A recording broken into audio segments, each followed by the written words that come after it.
Hi, my name is Jeremiah. This is Big, Diverse, and Black.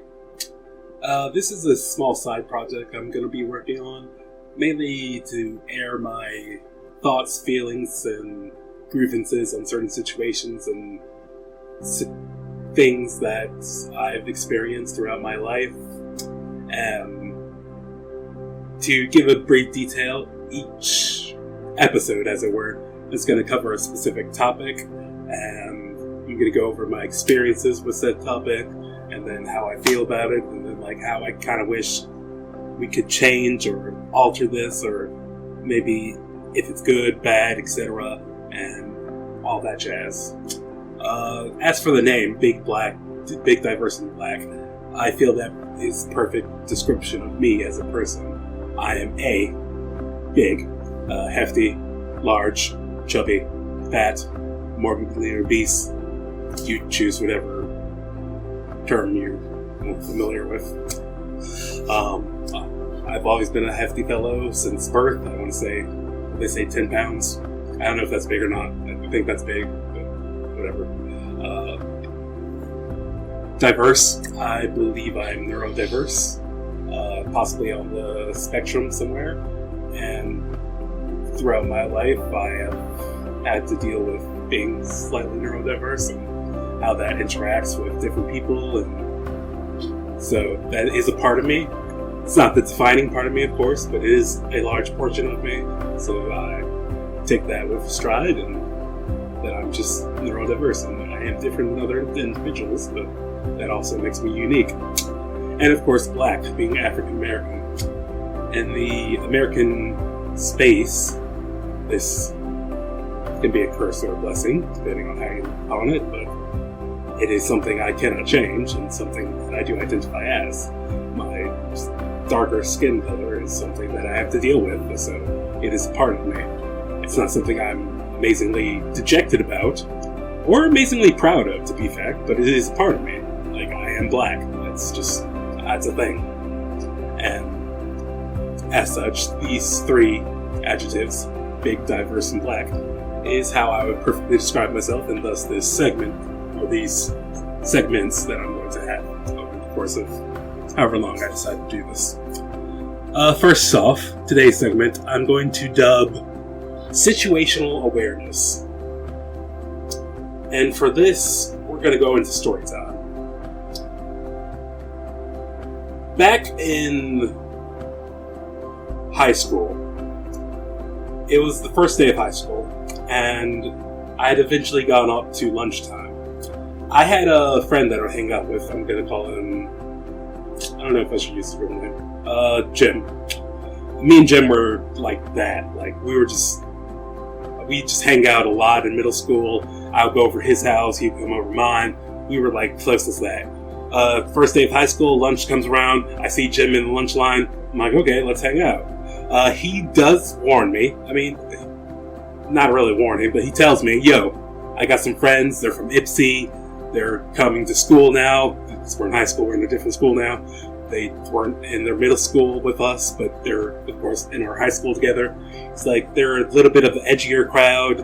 They're like, I don't know how to describe them. They're like frat bros. They're like, bruh, that chick is so hot, and that's just the type of people they were. And he was like, you can hang out with us if you want, but I understand if that makes you uncomfortable. Like, he knew me, and like, that just wasn't my crowd. And so I'm like, yeah, I'm not really. You hang out with them. Like, I get you, bro. You want to hang out with your Ipsy friends? That's cool. I'm just gonna go find somewhere else. And so I go to the lunchroom, and if you haven't been to an American school lunchroom, they of course have these little fucking. Sorry, I should have described earlier. This will not be safe for word. I will swear throughout this series, as that's how I talk. I don't know how to describe words without saying fuck half the time. And you have these tables and these benches, and as a big person, as I said, big, diverse, and black, if you've ever sat on one of these benches, there's only one spot to sit in, and that's the middle. Because if you sit on the edge, it will lean the table because of your weight and girth and gravity. and like almost bend the table upwards because you have two centered forces of weight on opposite sides of the table and nothing in the middle. And so if a greater force of weight comes on one side, it's kind of like a seesaw. It's going to go up because gravity, weight distribution, and everything. And so there is nothing but these benches, and in all honesty, there is no middle seat available, period. So rather than have that kind of awkward situation where I'm a big dude sitting on the edge of the table making it tilt, I just take my lunch and I excuse myself to go to the bathroom with my lunch, which probably an obvious lie, but they didn't stop me, so. And I just hang out in the hallway because honestly, there's no available seating for me, and I'm not about to put myself in that awkward situation of tilting a bench. Fast forward to the next day, and we had come up with a similar situation. Mike, of course, I guess I doxed him now. His name's Mike. Mike wants to hang out with his friends again, and I don't want to specifically hang out with them, and so I just go on my own business, and I have other friends, but they're kind of in their own groups, and again, biggest thing is just there's no inside seats, and I'm kind of an introvert, so I'm never gonna like go out and say, can you move for me? Because like as a big person, although that is a fair thing to ask, like if there's a big chair and you're a big person, pro tip, just something I have to learn for myself. You are allowed to ask for that big chair. I want people to know that just flat out. If you're a big person, there's a big chair, and there's a normal sized individual in that big chair, it is perfectly fine for you to ask them for that big chair. I just want you to, whoever listens to this, and you feel like, no, that's impolite, that's wrong. No. Honey boo boo, that chair is made for you, and you deserve to sit in that big chair. Okay? I'm just gonna throw that out there. My belief, it's okay to ask for a big chair, especially if a skinnier person is in that chair. I'm just throwing that out there for my big people who may be listening to this. It's perfectly fine to ask for that big chair. But yeah, at the time I was too shy, too introverted. I was never going to ask people to move out the middle for that seat. So again, I just go out to the hallway, and this goes on for about a week, and at the third time I don't even enter the cafeteria because honestly I know what's going to happen, and so I just go out to the hallway. Now, for some reason, my high school this year, for whatever reason, decided to enforce the rule that you have to sit in the cafeteria and nowhere else. Literally, same time the year that they make this rule, they decide we're not going to enforce this because this is dumb. But for the first few months, they were trying to enforce this rule. You know, keep it clean, keep it neat, keep it orderly. They realize they have too many students. They realize that the lunchroom's getting too crowded, and there's arguments starting and everything else. But like, they tried to enforce this for the first few months, and thus this situation occurs. And so, fast forward a few weeks, and I'm just sitting. I started bringing my own lunch, and I found myself, because they would occasionally stop me in the hallway and say, you can't eat in the hallway, you must go to the cafeteria. And I say, oh, can I stop by the bathroom real quick? And then I go to the bathroom and either spend my whole time in the bathroom, just come back to the spot after they're gone. So, kind of snurking my way around. But eventually I just found a spot behind a staircase where they wouldn't notice me because I'm just trying to snark in a corner. I just remember at the time of this incident feeling like kind of depressed because I have to eat lunch alone. I'm a big dude. I'm shy about my weight. I don't know what to do. And I'm just eating alone. I'm not quite crying, but just on that verge of just upsetness. And just eating quietly, minding my own business, but visibly upset.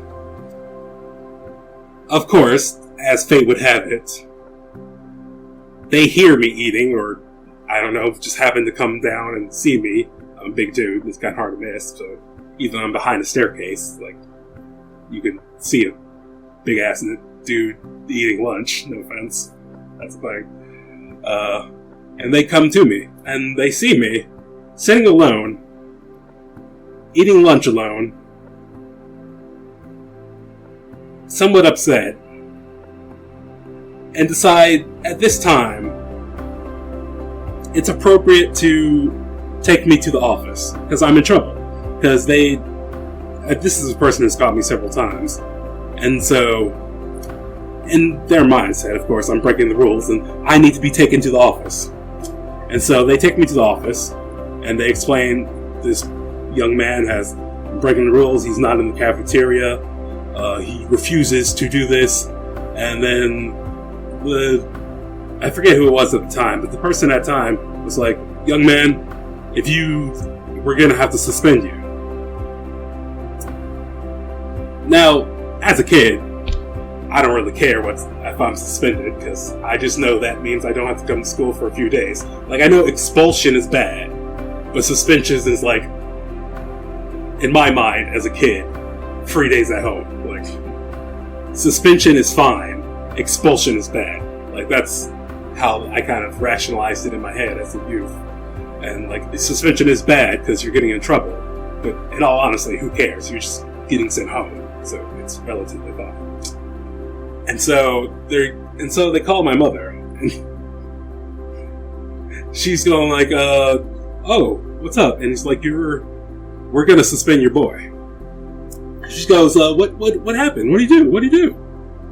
And we're like, we caught him eating alone under a staircase. And and of course she's like, and they're like, well, this is against school policy, so we're going to suspend him for breaking the rules. And of course, my mom, lovely person, one of my BFFs, the one of rocking my life, goes off on them because they're essentially saying they're suspending your child, who they caught eating alone, minding his own business, and they're going to suspend him for that. And so she just goes off on them because, her first question is, why is he eating alone? In which case, hilariously enough, no one has ever bothered to ask me this question. Not that I would have answered it, because I'm not going to explain to them I'm fat and I don't want to sit in a bench. But at the same time, no one ever bothered to ask me this question. And so they just go... And so they finally then decide to face me and go, why aren't you eating in the cafeteria? I'm like, I don't want to be in there. I'm visibly upset, so and she catches on, like, why is he upset? And she's like, well, we caught him and he was upset at the time. So you're going to suspend him for eating alone upset? And they're like, well, yeah. And finally the counselor at the time comes in, and he's like, ma'am, I'm sorry, and then talks to her, and it's like, how about we come up with a middle ground? He can come into my office, eat with me, and that will work out. And she's like, yes, would that work, Jeremiah? I'm like, I guess, yeah. And we're like, okay, let's do that. And so that's how that situation ended up. But my main problem with this situation, as my mother's, was that they caught this young man eating alone in the hallway several times, culminating into what they feel is a suspension-worthy aspect. And it never occurred to any of them to ask why. Why are you sitting here alone? Why don't you feel comfortable in the cafeteria? Instead, they wanted to immediately jump to, you're breaking the rules. No offense, but I'm a large black young man, so I can't help but notice that they're willing to instantly punish me, and coincidentally, I fall into this category, and it's like, and it's just the situation of like, at the time I didn't give it any thought, but as an adult I can't help but notice, like, you're willing to suspend a student who you caught visibly upset eating alone, and your immediate thought is to punish them, instead of possibly just inquiring why they're in that situation. And just after re-going with this with my mom and like kind of like going over the situation again, it's kind of messed up, like, and because she felt messed up in the situation, because like they're calling her in her work hour, telling her that I'm going to be suspended for eating alone upset. And like, what can she do in this time? And I was in a public school, by the way, just like, you know, it's not, it wasn't a private school or anything, but like, it just like almost accents the powerlessness of what can she do in that situation, as like they're literally seconds away from suspending me for breaking the rules. A rule they just set up this year that I'm clearly disobeying, so you can see their point that I am disobeying their authority. But they again caught me eating alone, not disturbing anyone, literally being silent as possible in an isolated area. Again, visibly upset, as the, I don't know what you would call them, hallway monitors did note. They're like, yeah, he was upset. And none of them ever bothered to ask, are you okay? Why are you here? And so this just, in my mind, demonstrates one of the problems with addressing A, no offense, African American students, and B, the neuro-diverse, because as a big neuro-diverse individual, I don't know how to express, I don't want to sit and fucking bend the table. Like, I can't say that out loud and not feel dumb, not feel bad, not feel stupid that I'm the dumb fat kid who's gonna bend the fucking table. Like, I don't know how to say that out loud and explain that to you. And so, and again, no one ever bothered to ask or even, like, say, why are you sitting alone? Instead, they're like, you're not in the cafeteria, we're gonna punish you. Like, almost a black and white mentality. Like, you are not following our rules, you need to be punished.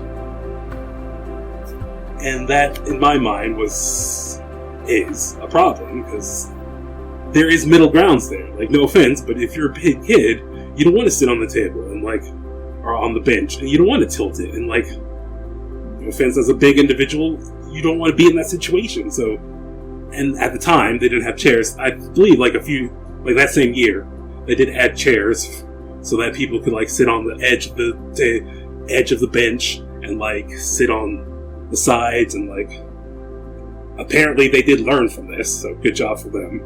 But at the same time, it's like, your immediate concern is to punish instead of like looking into the situation and seeing what's up. And normally I would just let this go, but then we have my work. I work with some kids and they're in school, and so I come up to this new situation that happened semi-recently, in which case one of the kids that I work with was an advisory. And if you don't know what advisory is, it's kind of like a mellow period. You're supposed to do homework if you have homework, but really it's just a time of the day where you're not, it's like in between classes, and this chill period. If you have homework, it's almost an unwritten rule, you do your homework, but at the same time, it's really just a down period. Like, you're expected to do homework if you have homework, but like, it's not an enforced rule. Like, it's more of a, you have this time, you should probably do your homework. And the reason why I say this is that at this time, we had one of our kids, and they were drawing a space marine. I don't know how to describe this. If you're a fan of 40K Warhammer, you just know what these Space Marines look like. If you don't know what that is, it's kind of like Buzz Lightyear. It's just an iconic look of like a big man in armor with like a space laser. It's just an iconic look that you can't help but know if you're a fan of 40K Warhammer or like StarCraft or even Buzz Lightyear. Like, you know this iconic look. Like, it's a Space Marine. Like, it's just something you know when you see it. And he was drawing a picture of a Space Marine shooting at aliens in the sky. Now, he did have homework he should have been doing. But at the same time, it's advisory. No one's gonna like... It's not like a written rule. It's not a rule that you have to do homework. It's more of like, you should do your homework if you do have homework. But he's decompressing, drawing a picture of Space Marines, and so the teacher's aide or whatever comes in and is like, I don't think you should be drawing this. And of course, this student doesn't know how to, like, they just continue drawing because, like, you can state that, but that's an opinion. Like, that's not a fact. Like, I don't think you should be drawing this. It's not like something that a kid's gonna go, you're right, I guess I'll stop. Like, he's just like, okay, that's your opinion. I'm gonna continue drawing. And so, of course, this escalates immediately. And now this student is called into the office, where they're now going to suspend him for drawing this dangerous picture of a Space Marine. Again, I don't know how to explain this to you, but if you know a Space Marine, you know what it looks like. And if you know anything about it, like, it's as iconic as drawing, like, cowboys, except it's a Space Marine. Like, you can't help, it's that iconic if you know what it is. If you don't know what it is, I guess it could look like a military man shooting at the sky. But if you know what you're looking at, you know it's a Space Marine. And it's an iconic thing. It's just something a young boy would be into. And so, they're going to suspend this young man for drawing this inappropriate picture. Coincidentally, this was somewhat recently after a school shooting. So you can vaguely understand their concerns, but they're going to suspend the student for not doing their homework and instead drawing this dangerous picture. And so, this is why I have to make this, like, particular subject matter right now. Because, like, even years later, I went to school, I was in high school in 2005. I believe that was my freshman year. So, that was in 2005. This happened in, I believe, 2021. That's 16 years later. And rather than talk to the kid, I don't know why you need to talk to him, he's just drawing a picture. You can ask him what he's drawing. He literally told me what it was. Space Marine from 40K. And he's just like, and I forget what they fight. They fight like the Zerg or something. It's a nerdy thing. I'm not a fan of 40K, but he knew exactly what he was drawing. And it's like, yeah, it's just the Space Marines fighting the Zerg. And I'm like, okay, whatever, that's cool. I don't get it, because I'm not a fan of that, like, of that subject, but I vaguely know what he's talking about. And so he's just drawing something that he's interested in during a free period of advisory that, again, there is subtext that you're supposed to be doing work if you have work, but honestly, everybody just knows it as a decompression period during, at this point, middle school. And rather than, like, talk to the student, again, coincidentally, young African-American male, they instead go immediately to punish him. And this is 16 years later after my incident. And it's frustrating, because, like, they brought this to our attention, and we're like, no, we don't agree that you should, why is this kid suspended? Like, we're just, like, we're upset because this is just dumb. And, like, at work, sorry, in this sounds I'm talking about me and my coworkers, and, like, it's dumb because, like, the situation is clearly escalated because of the situation, because there's a school shooting, because he's a young African American student, because he's drawing a person firing guns at the sky. That's dangerous, of course. But really, it's just a kid drawing Buzz Lightyear shooting at, I forget who Buzz Lightyear's bad guy is. What's that purple guy's name? It's Zurg, isn't it? I want to say Lord Zed or something. I don't remember. I haven't watched Lightyear for a minute. Not the point. But it's as iconic as Buzz Lightyear fighting that man in the purple outfit. I forget his name. Lord Zed, I think. And yet they're going to punish him again for A, skin tone, and B, a situation outside of his control. In my case, I'm a big black dude. You just have to enforce these cafeteria rules, and that makes me uncomfortable. In his case, there was a school shooting recently. You feel uncomfortable, but again, this is a decompression period, and he's quietly drawing in a place where, like, not showing off the picture, but literally just decompressing in his own way. And it's just this period of, like, when do you take situational awareness to go and stop and ask, should I be taking this action? And over the course of these 16 years, from my incident to his incident, apparently they have not learned a thing. And that is just upsetting for me, because, like, how am I supposed to interpret that? Especially as a neurodiverse individual, but as an African-American neurodiverse individual, how am I supposed to interpret that? Like, oh, I should be punished because I'm black and neurodiverse and fat. And, like, just why are you're teaching these things, and I don't know how to interpret that as a young man. Like, as an adult, I can say these are just people overreacting. But as a young man, I can see his possible frustration, and, like, how is he supposed to interpret this? Like, he's chillaxing, drawing a picture during free time, and they're punishing him for it. Well, it's suspension, so I believe in his... Like, we talked about it, and, like, he had the same mindset as me. Like, suspension isn't bad, expulsion is bad, so, like, he knew it was bad, but not, like, we had the same kind of mindset. Like, expulsion, super bad. Suspension, I get some free days at home, not that bad. But, again, it is a punishment. And, like, it's just kind of upsetting to see, like, even after all these years, the situational awareness of staff has not grown to stop and ask what's up to our youth, especially our African American youth. And that just is a bit upsetting to me. And, like, I feel like we need to stop and ask that question. You good? You are? Why are you drawing a spaceman? Oh, you're a fan of 40K? What's 40K? Oh, that's some weird thing with Space Marines, they fight aliens? You should be doing your homework, though.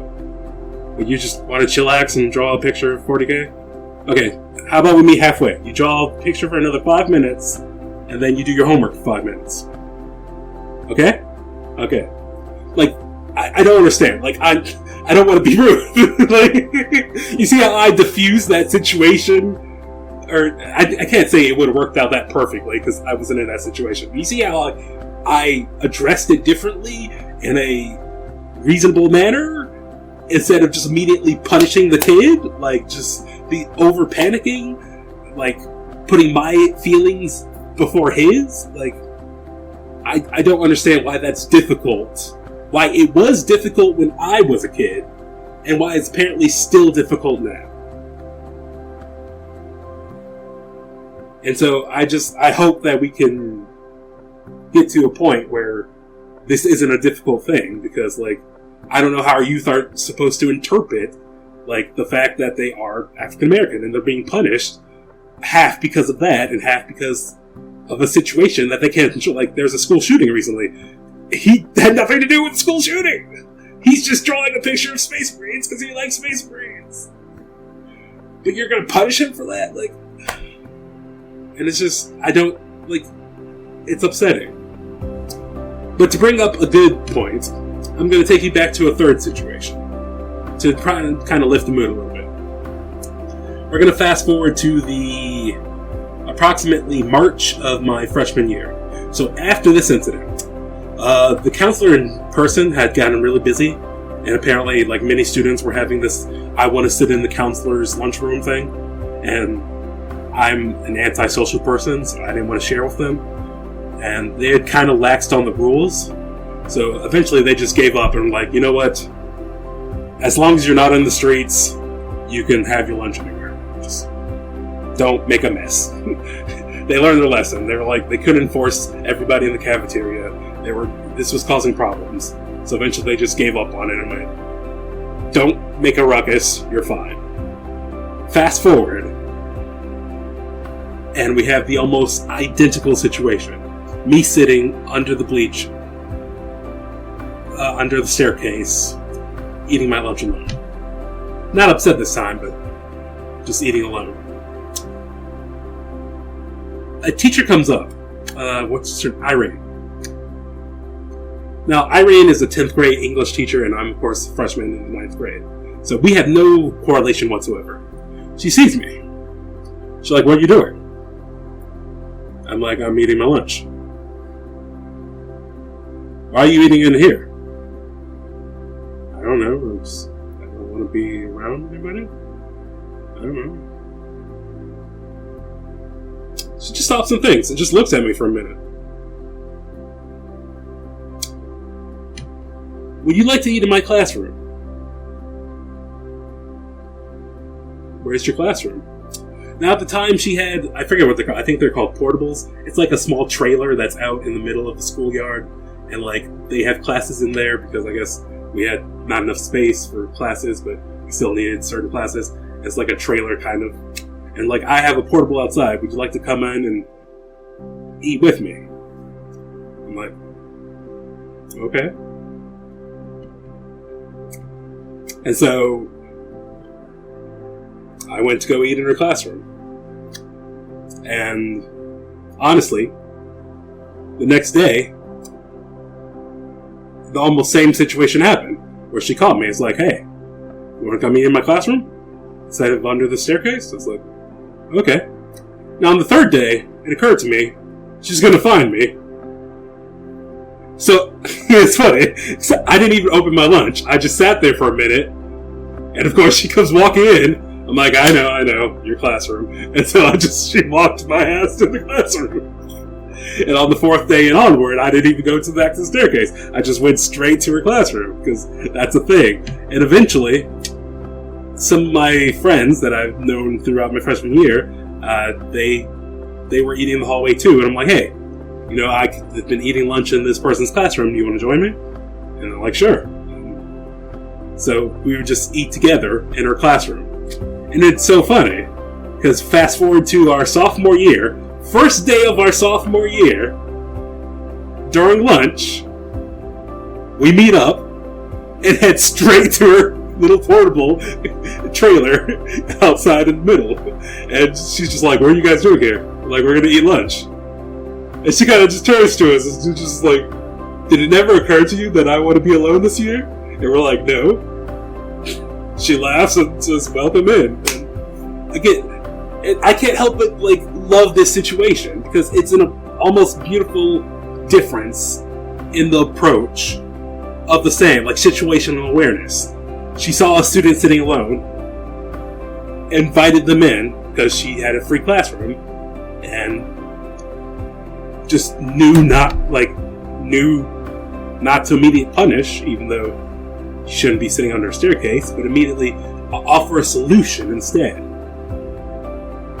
And then, hilariously enough, fast forward to the next year, and she's sitting there alone thinking, okay, I finally got rid of these kids, and yet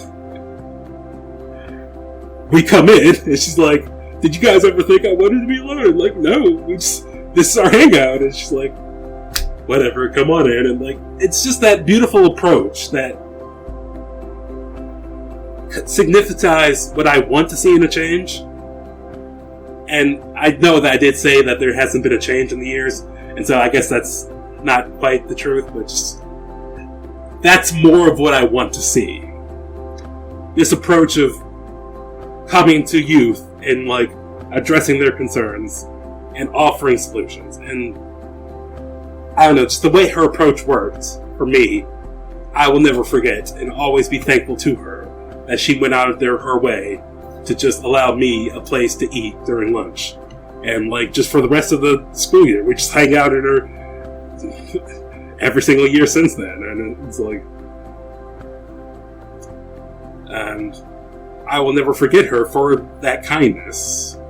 And I just think some of our kids that we work with don't have that person. And it's upsetting because, like, you need that person to, like, show you there's an appropriate way to handle a situation. And I want more of these people, like Irene. Love you, Irene. Trying to remember your last name. I don't remember it. But Irene, you're a wonderful teacher. Thank you for that immensely. Thank you. Because she just showed me I don't need to sit alone during lunch. I can go to her classroom. I can be with her. And heck, I can even invite friends. And heck, you know what? The next year, you guys don't have to sit alone. Even though by the sophomore year, there's no rules on lunch anymore. And they just completely give it up on enforcing any rules. She's like, you know what? Rather than have y'all be who knows where, just come on to my office. It's fine. Come into my little portable trailer. It's okay. And for that, again, I will be forever grateful. And so that kind of ends subject 1 of, like, situational awareness.